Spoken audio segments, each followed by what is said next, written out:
पहले नवरात्रा आज चल रहा है और सभी से हमारा निवेदन है, आज के दिन आप सभी ने शैलपुत्री का पूजन किया है और शैलपुत्री माँ दुर्गा को सर्वप्रथम शैलपुत्री के रूप में पूजा जाता है। हिमालय के यहाँ उनका जन्म हुआ, इसी के कारण उनका नाम शैलपुत्री हुआ। इनका वाहन वृषभ है, इसीलिए ये देवी वृषारूणा के नाम से भी जानी जाती हैं। इन देवी ने दाएं हाथ में त्रिशूल धारण कर रखा है, बाएं हाथ में कमल सुशोभित है। यही देवी प्रथम दुर्गा हैं, ये ही सती के नाम से भी जानी जाती हैं। इनकी एक मार्मिक कथा है जो आप लोगों ने प्रजापति के रूप में सुनी हुई है, उसको ज़्यादा हम समय नहीं देंगे। लेकिन एक बात है, नवरात्रि के पहले दिन जो माँ शैलपुत्री की पूजा की जाती है वो चंद्रमा माने मन, शनि स्थिरता को नियंत्रित करती है। इस दिन घी का दीपक जलाकर सफ़ेद वस्तुएं जैसे खीर मिठाई माँ को अर्पित करें, जिससे मानसिक शांति और आर्थिक स्थिरता में सुधार आएगा।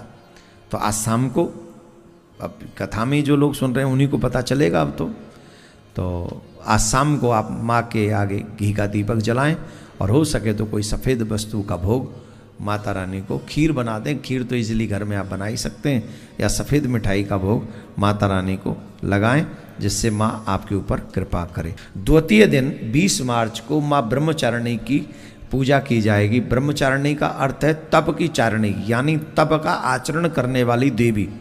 यह रूप पूर्ण ज्योतिर्मय और अत्यंत भव्य है। माँ के दाएं हाथ में जप की माला है और बाएं हाथ में यह कमंडल धारण किए हुए हैं। माँ ब्रह्मचारिणी पूर्व जन्म में इन देवी ने हिमालय के घर में पुत्री के रूप में जन्म लिया था और नारद जी के उपदेश से भगवान शंकर को पति के रूप में प्राप्त करने के लिए इन्होंने घोर तपस्या की थी।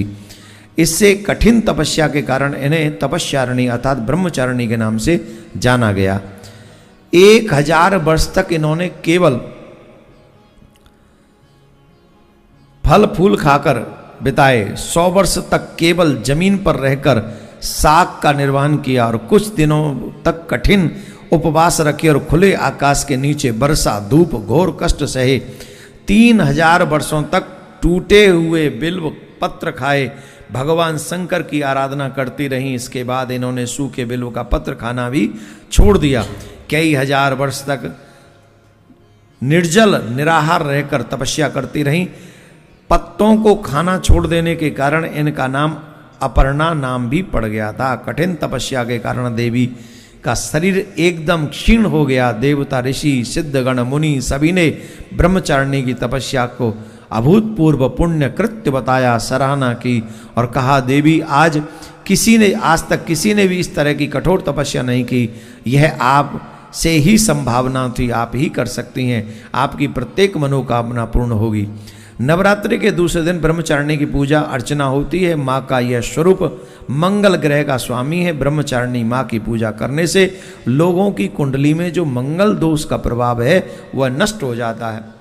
नवरात्रि के दूसरे दिन ब्रह्मचारिणी का पूजा करने के बाद ज्ञान तपस्या और वैराग्य की देवी इनको माना गया है। मुख्य रूप से मंगल ग्रह को शांत करने के लिए उसे शुभ माना गया है, उत्तम है। इस दिन चीनी का भोग लगाकर लाल फूल अर्पित करें तो मंत्र जाप करें। इस मंत्र के जाप करने से जिसकी कुंडली में मंगल का दोष होता है वो मंगल दोष नष्ट हो जाता है। उसका मंगल कमजोर, यदि कुंडली में मंगल कमजोर है तो माँ ब्रह्मचारिणी की पूजा करें। उन्हें मिश्री चीनी या पंचामृत का भोग लगाएं, लंबी आयु उन्हें प्राप्त हो जाती है।